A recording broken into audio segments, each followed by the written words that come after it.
Hey guys, welcome back. So today's video is going to be my review and demo of the ABH Subculture palette. Are you guys scared? Because I'm kind of scared. There is a lot of preconceived notions about this palette from people that don't have it just from watching reviews, and there are a lot of people that have this palette that either love it or hate it. There doesn't seem to be any kind of middle of the road. As always, there'll be timestamps below if you care to skip ahead. I'm going to talk about some cost breakdown, some information on formula. I'm going to show you a demo of how I did this look, and of course some swatches. Before I get into the review, I just want to touch on a few things with you guys. I so very much appreciate that a lot of you guys that watch my channel trust my reviews. I do want to say, though, that reviews are very subjective. I've used the analogy before, and I'll use it again. When I did eat meat, my best friend loves salmon, and I always hated it. Does that make her a stupid lying bitch? No, it just makes us have different tastes. So the same thing for makeup. Please don't go and tell anybody that they're lying or anything like that based on anything I ever say on my channel here, unless it's like a blatant lie that someone's telling you. I've seen makeup artists that are great, that I respect, that I think they do amazing work, like Alyssa Ashley, which if you've seen a lot of the social media stuff, I think she was getting a lot of heat for her review from different people, but the palette just didn't work for her. She had some of these shadows. I think in particular it was this Roxy shade that she showed when she was putting her brush in here. It was all kind of falling out. I've seen some people like Easy Neon and Jay Kissa and even Sam did a Periscope where they tested these shadows, and I don't think it's a bad batch issue. I think that it's application preference and what you're used to. Some people like to go in with a light hand with fluffy brushes and gradually build up the color. People like me, when I do my shadows, I have always, if you go back and look at any of my Get Ready With Me's or any of my looks, I've always gone in and kind of packed shadow on and then gone on with a bigger brush to diffuse, just because of my eye shape, and that's the way I'm most comfortable doing my eyeshadows. So this palette works for me. People have been tagging me on social media saying that they can't wait for me to drag this palette, and I hate it that some people think that I just like to be a vindictive bitch, which, don't get me wrong, I certainly can be. For brands that put out consistent shitty products, I have no problem, or people that are ripping their customers off or passing a cheaper ingredient off as more expensive, private labeling, things like that get under my skin, and that I'll kind of be a sarcastic bitch on. This brand, I don't feel that towards. Whether you love or hate this palette, even if I completely hated this palette, I will have some critiques of it. I know Norvina works really hard on satisfying her customers and on product development. I know her mother does too, so I don't think that this was like trying to pull a fast one on anybody, especially when I get into the ingredients and other things. This palette was not inexpensive to make. I don't think it was an accident. I don't think it was a faulty batch. I think it's meant to be exactly how it is. I think you're either going to like it for what it is or you're going to hate it, and no amount of playing with it is going to work. So brands that like purposely deceive their customers or things like that, that's where I'll take issue. Again, I don't get that vibe from this brand, so I'm not interested in being a smartass for this. And again, if you question the truthfulness of that, you can look back on even my Huda palette review. I hated that palette, and I was still respectful in the way that I critiqued it because I didn't think that she was trying to rip customers off or anything like that. Believe me, if I thought that they were trying to rip customers off or put out a subpar product on purpose or disappointing people, I would be the leader of the asshole brigade with my pitchfork and torch, but I don't think that that's what this is. I think it's just a preference issue. So I saw that there was a video on the ABH YouTube channel of Norvina just explaining some things about this palette, so I'm going to pirate that and I'm going to insert it here because I figure who better to hear about the palette from or the idea behind it and what they were going for than the creators themselves. If Modern Renaissance had a sister, it would be Subculture. I'm really excited about this palette. I was so nervous going into this year, just thinking about how popular Modern Renaissance is, thanks to you guys, of course. And I really felt that there needed to be another palette like it, not to take anything away from Modern Renaissance, but I would say, if anything, to complement it. If Modern Renaissance was day, Subculture is night. And that's kind of the way I look at the colors. these two palettes are really all I would ever need if I'm traveling. Subculture really represents how we started on Instagram with a subculture group of makeup lovers and enthusiasts, which is you guys, that really supported us with the launch of our very first makeup item and our palettes, and now here we are today. So here she is. Isn't she pretty? So there are 14 shadows in the palette, 11 of them being matte. The mattes are rich and really pigmented, and they're very easy to blend and always creamy, of course. In comparison to Modern Renaissance, where the mattes were on the warmer side, Subculture is going to give you a lot of variety from warm, cool, and pops of color. You have warm shades like Dawn, Roxy, New Wave, Edge, and Fudge. Then you have the cooler shades like Mercury and Axis that both add versatility in the range. There are two dual chrome shadows, and that's Cube and Electric, Cube being my favorite.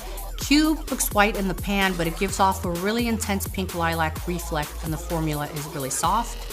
And we also have one shade that is metallic, and that's Adorn. It also feels really creamy, and it's gonna give you that foiled effect. So that's it. I hope you guys will enjoy and love this palette just as much as I do. I can't wait to see your pictures. Please don't forget to tag me. I love you guys, and I will see you next time. Bye.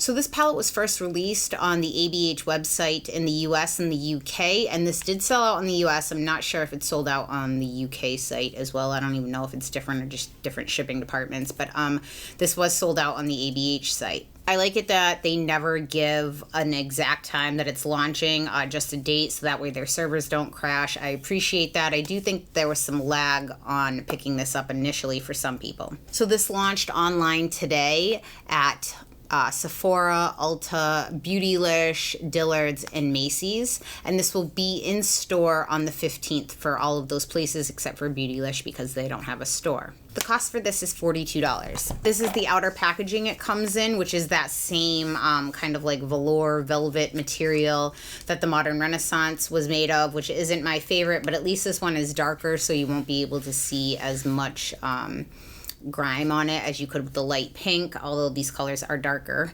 And you get this brush in there. The outside box is the same color as the palette, and then you have like the details on the back.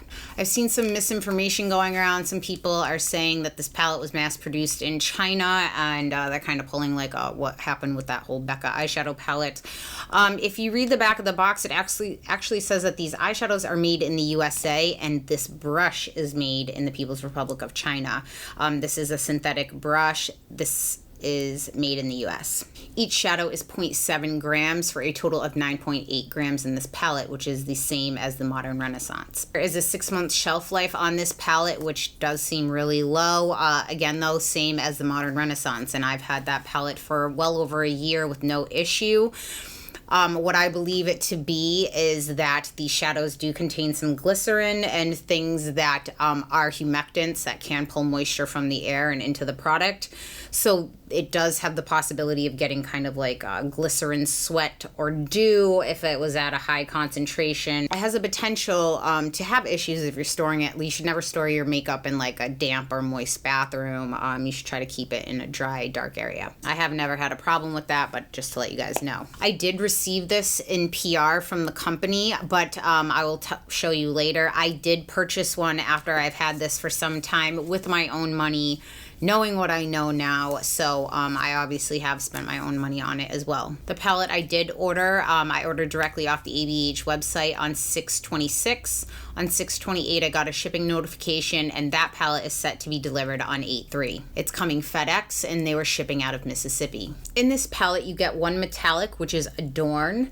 Then you get 2 duochromes, which is Electric and Cube, and then 11 ultra mattes. At first, when I saw these colors, I thought it was like a completely random mix, and I wasn't very interested in it. Then once I started swatching these two, I noticed that there's actually like a lot of complementary colors and color theory you can do in here, like the purple and the yellow and the orange and the blue. Again, keep in mind though, since these are complementary colors, if you mix them, they will turn gray because they're opposites on the color wheel and they're supposed to meet in the middle for neutrality. So if you don't keep these separate when you're blending. They absolutely will muddy up into a gross color. So you just kind of have to keep them separate. But even though this looks a little funky, you can definitely still do neutral looks, like by using Dawn and Fudge. The colors I like the least is this Electric and Cube. I don't feel like these shades were meant to be completely opaque. They remind me of the Chroma Crystals from the Natasha Denona palettes, which I actually don't like, and I know some people love. It's more of that editorial textured duochrome look. I do also find though that these kind of almost have like a tough layer on the top here. Once I dig in, I like to use these with a natural hair pencil brush. Once I get in there, I pick up a lot of product and it goes on. This is just kind of like an iridescent pink shift color. They're not my favorite in this palette, but you can definitely get this wet and pack it all over the lid too. I use these predominantly for inner corner highlights. Also get this dual-sided synthetic brush. This palette is cruelty-free. They do not test on animals, but it is not vegan because some of the shades do contain carmine. Okay, now let's talk about the formula. The biggest question I'm getting is the difference between these two, and some people are saying, oh, I noticed one is talc-based and one is mica-based. And I don't know if people are familiar with ingredients or if they're just pointing out something they think one is bad, one is good.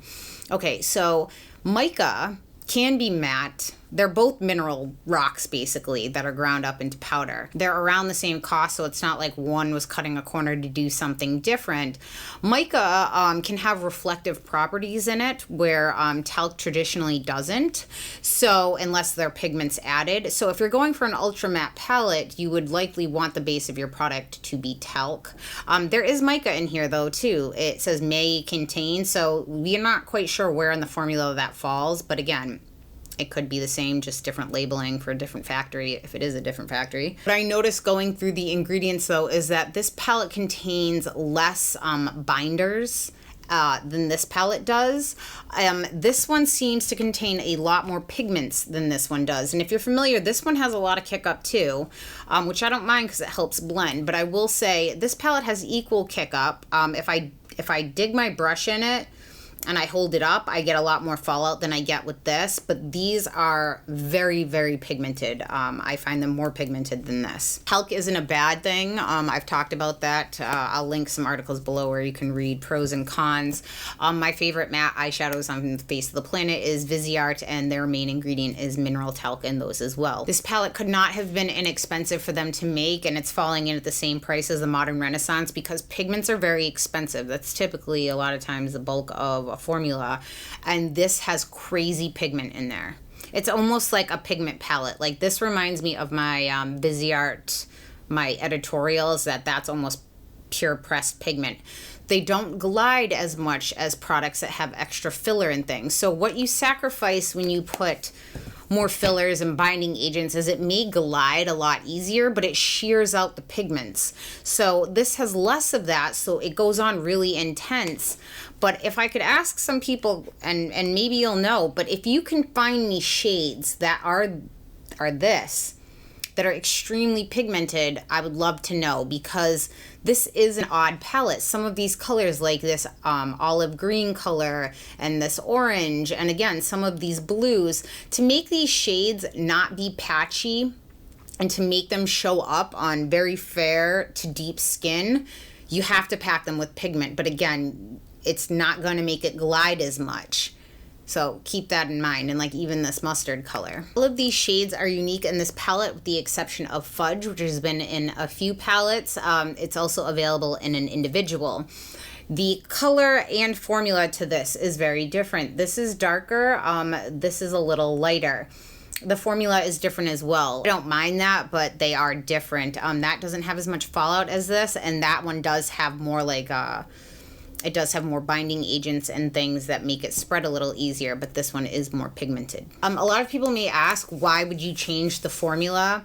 Every color requires a different formulation. Even if you keep somewhat of a base formula, what I can use an example for me, because what I work in is nail polish. So when we were making gels, one of the gels that we were making was this beautiful bright blue color.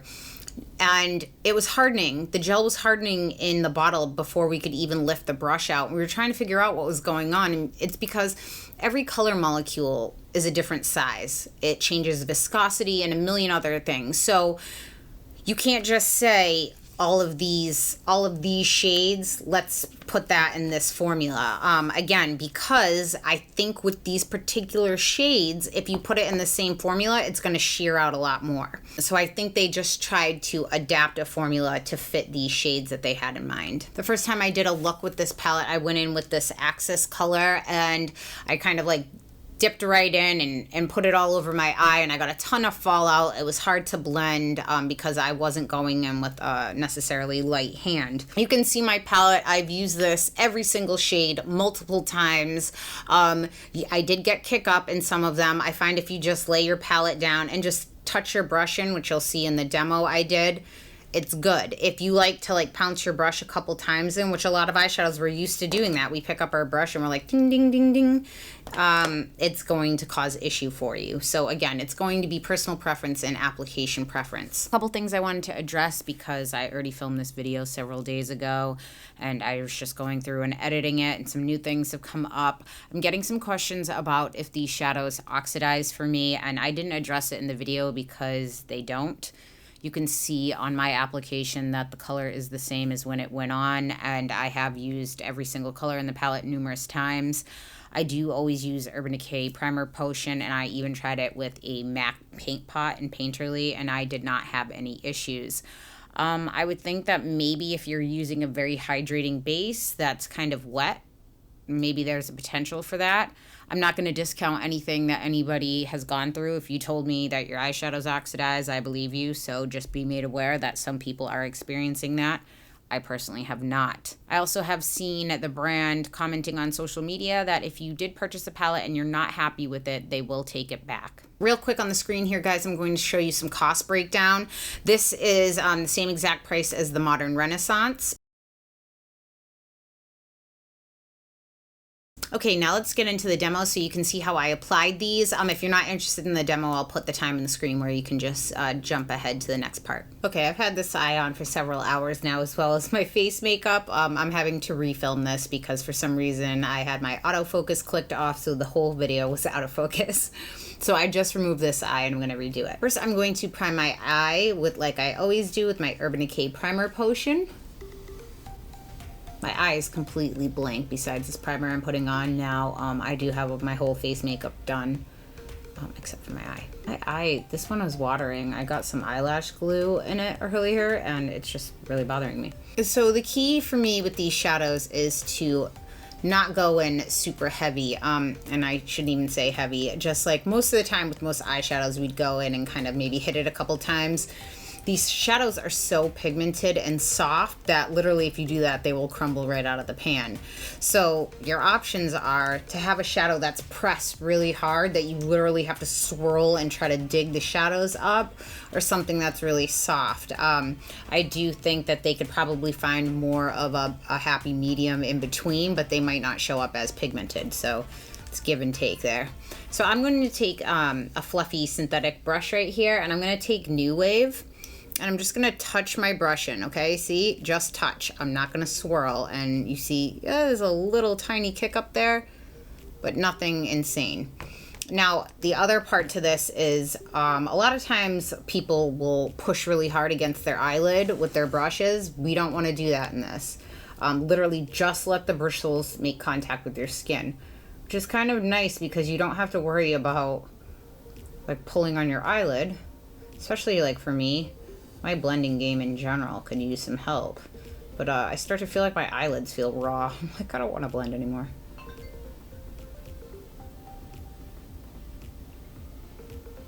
My mom's texting me. So if you can see, literally the brush is just making contact and I'm just lightly dragging that over. Put the color down, no skipping, no problem. For me, these shadows work because of how I apply my shadows, how I always do. A lot of like professional makeup artists and people you see, they go in with these completely fluffy brushes and they just want to put little bits at a time and blend. Again, that's not ever really how I've done my makeup because of the size of my eyes and because of my eye type and just how I blend. I typically like to pack on shadow and then go in with a fluffier brush and blend. I'm going to go in with this All-Star color on, this is a Shiki-Hodo T7, and I'm just going to touch it. See? Just touch. Don't go too heavy in. And now what I'm going to do is start going along my crease of my eye. So I'm just patting this. So just go up and down. A little goes a long way with these. You just want to make sure you don't go in too heavy at first, because the first eye look I did, I went in really heavy with this Access color and just started packing it on, and I could not get it to blend because it was like straight pigment all over my eye. Okay. So for me, these are the kind of blending motions that work the best. And no, if you guys ask, I've said it about other makeup products, you shouldn't have to learn to do your makeup different to suit each different palette or item. Again, since I do my eye makeup this way, it works for me. Well, they're not opposite of each other, they're close. So the orange, if I mix the orange and the purple, I can get kind of like a gray color. So I want to try to keep them separate, yet diffuse into each other. If that's even possible or makes sense. I'm going to dip back in lightly. I'm going to take this on the inner and outer third of my eye. Touch. See, just a little.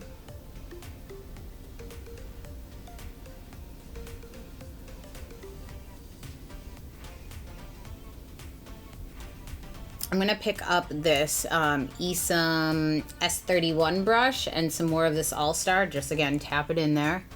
And I'm gonna just kind of follow up lightly, a little higher than my crease, just again with my hooded eyes to make sure that you can see the colors when my eye is open. And I'm gonna diffuse them. This is the Esam S33 brush.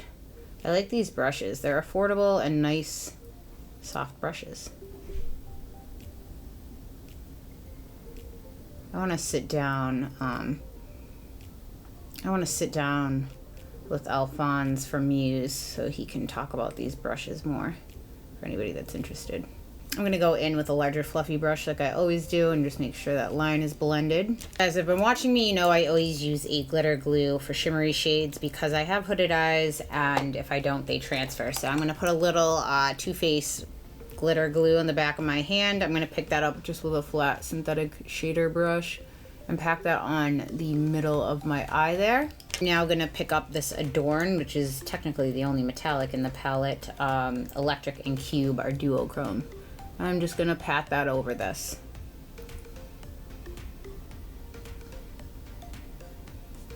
The empty spot, I almost called it a bald spot, but I guess it's kind of like a bald spot. And I like to bring it a little into my crease just so you can see it again when my eye is open. Make sure you feather it into the rest. I think I want a little more of the orange color, so I'm gonna take my fluffy brush, tap again into Wave, not too heavy, and I'm gonna go really lightly over the top piece.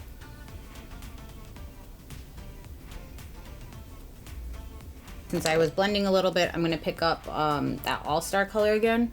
I'm just gonna pack it over just to make sure it's nice and vibrant how I want from where I was blending. I'm gonna pick up this Esam S31 brush and some All-Star. Again, just tap it lightly. My eye is still leaking right now from that eyelash glue I got in there earlier. It's really annoying me.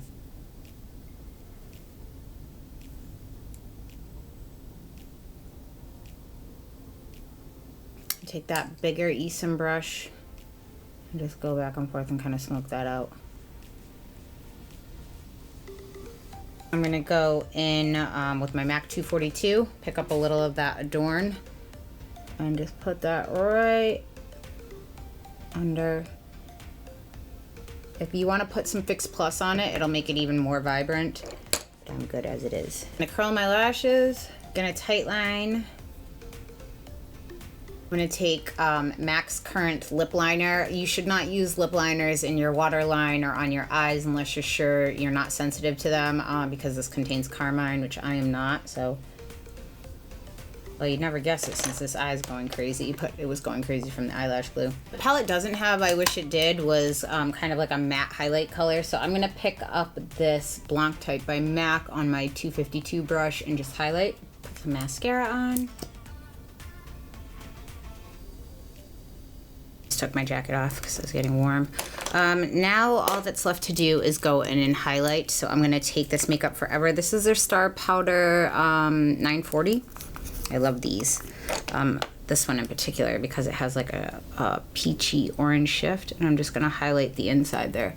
There we go, guys. This is the finished look. Besides this one leaking eye on the corner, you can see I didn't have any fallout here. When I first was trying to use these shadows, I was getting a lot of fallout because I was packing it on my brush too much. Now let's talk about the wear. I find the wear pretty good on these. When I went in heavy and I packed it on my lid, I got a lot of creasing. Pretty much almost right away. Again, I think the trick with these is to just lightly tap your brush in and go in with a light hand, and I think that they should work well. Again, you should not have to learn to do eyeshadow different per product. I'm just saying for me, I don't mind just applying a little less pressure. That's all it comes down to for me. Otherwise, I apply my shadows the same way as I always do. I did also experience a decent amount of shedding with this brush, which I normally don't get on their other brushes. So I'm not sure what that is, but I normally don't use this brush. Just to let you know if you do. Now let's get into some swatches, guys. This palette swatches almost just as well with the brush as it does with your fingers. So I don't feel like this is a palette, since you've seen such polarizing reviews, like people either love this palette or they hate this palette. It's gonna come down to how it applies on your eyes, because these brushes will grab onto this pigment and they will place them down. But if you just go kind of heavy in, all the pigment's gonna stay in one spot. So if you saw people having issues with this like hard line on their eye, it's because they were poking into the shadows and then putting it on, like maybe putting a little more pressure on the brush, and then all the shadow was going right where it touched. And then they were trying to blend and it was fraying the sides a little, but it just wasn't dispersing well. That's what I think anyway. I also think it depends on what kind of primer you're using. If you're using something super sticky, obviously all the pigment's gonna stick on that one spot that you put it on. Now let's get into some swatches, guys. I'm also going to do some color comparison, and I'm gonna show you different shadows blended out compared to this, so you can kind of see what I'm talking about with the pigmentation and see the difference. Ripley swatched for me on deeper skin tone. I will have her Instagram linked below, as well as her foundation shade for reference in case you are curious. Okay guys, let's get into some swatches now. I will be swatching in my typical fashion. I will be laying down a base of Urban Decay's Primer Potion. I will be swatching the shimmer shades with my MAC 242 brush, and I will be swatching the mattes with my MAC 239 brush. In between swatches, I will be cleaning my brush in my color switch so my brush will not be damp.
I don't think this palette was an accident. I think it's pressed just how Norvina wanted it. I think this is her vision. I did see on Twitter that with so many people complaining about the fallout and the kick up, that she said the next batch they would have them pressed harder, which when shadows are pressed harder, let me grab an example. Hell has frozen over. There's a Morphe palette on my channel, and I'm not talking shit. So if you see, like, maybe you can even tell. See how these shadows look kind of like flat? They look hard, and these ones look softer because they're not pressed as hard as these.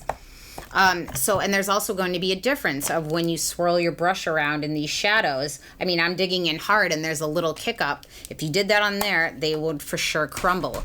So again, it comes down to preference. There are those artists that have their preferred mediums and brushes and how they like to apply, maybe like to gradually build up the color so they have more control, or maybe people that would like this palette that just want to kind of go in, pack it on, and then diffuse and blend it out. So again, it's going to come down to preference. So as you can see, guys, those swatch really well. Again, I don't think that that's going to be a good test for this particular palette. While I do always swatch everything, I will tell you after I've tested it myself if it's a good representation of the palette. This is something you need to put on your eyes yourself. Don't ask a cast member at Sephora or a sales associate at Ulta to help you. Ask for a brush, dip it into some of the shadows, and place them on your eye yourself to see if it's something that works with the way that you apply shadows. Because otherwise it's just going to be a gigantic pain in the ass for you, and I don't think that that's what you're spending $42 for. Having this palette, again, this was sent to me, so I didn't pay for this initial one, but I'll show you right here. I would repurchase it. I already have repurchased this. Would I recommend this? Honestly, no. Just because the reviews are so polarizing. Again, it's going to come down to personal preference, and I don't know how you like to apply your eyeshadows. So what I would say is, if you like these colors, I would go down to the store, wait for it to launch on the 15th, and again, try these on yourself to see if it's something that you like. And that way you can just save yourself the headache. I've seen a lot of questions. People wanted me to compare this to the Venus 2 palette by Lime Crime. You can see here that these palettes aren't anything alike. I think people were thinking this mustard color and edge would be similar. This one is much more of like an orangey color, and this one is much more yellow. So they are different. People also asked about the Mario palette and this Subculture palette. This one only had 3 mattes in it, so the majority of this was shimmers, and the 3 mattes you're getting, maybe this Lula could be kind of similar to Mercury, but this is still more gray than that. I think these two would complement each other nicely. What I'm most excited to do is start mixing these two palettes. It's meant in that part that I showed you from Norvina, she said this one is more like the grungy nighttime sister of this palette, but for me, the majority of these colors are both kind of night because I can't wear as much color during the day for my work. Last point I want to touch on before I end this, because I got a lot of people tagging me. So Alyssa Ashley, which again, I like Alyssa, she is a great artist. She was showing how when she went into this palette with her brush, she was kind of like rolling it around to show like she was already hitting pan. And a lot of people were commenting on there and tagging Norvina and saying, what's going on with your shitty products? Or, you know, and it wasn't Alyssa. It was just like other people that were doing that. And so Norvina just put up a little screen capture just saying, explaining how it's pressed. I'll show it here on the screen. And just letting people know, like, yeah, you can. Alyssa did that to show you guys what would happen. I think she wasn't prepared, and so when she went in and it started falling, she was just showing you guys so you guys don't do that. So Norvina just said in her answer, like, you could swirl your brush around there and ruin the shadow, but I don't know why you would. I'm very matter of fact when people ask me questions, and a lot of times people mistake that for me being mean as well. I don't think what she said was shady, and I don't think that it was mean. I think she was just giving a direct answer. Norvina runs a business. I don't think that she can be as like hand-holding, or, you know, I think when you just give an answer, you're not saying anything rude, you're just getting to the point. Some people took that as being shady. Again, I don't, because I give very similar answers. Social media, it's awesome till it's not.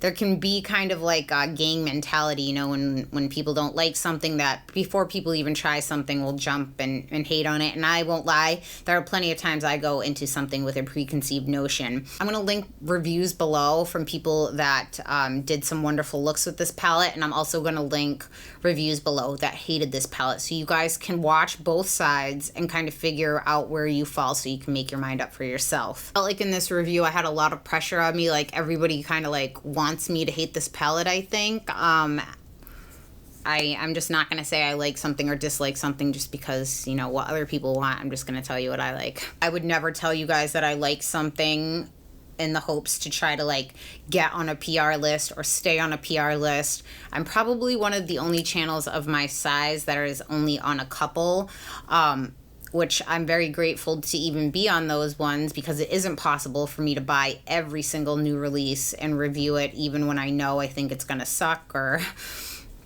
but I do buy and purchase the majority, like 99% of the things I review on this channel. If this was something I didn't like, I'm not going to tell you I do like it. That would basically throw 2.5 years away of the trust that I've built with you guys over a $42 palette that, I mean, I have a good job. I could go out and buy it myself, and if it sucks, I would shit on it anyway. It's just going to come down to personal preference, how you like to apply your shadows. You need to think of that, and that will determine, I think, whether you like this or not. So that's all I pretty much have to say about this. If you guys have any questions, comments, or concerns, please leave them in the comment section down below. Thank you so much for tuning in, guys, and I will see you next time. Bye.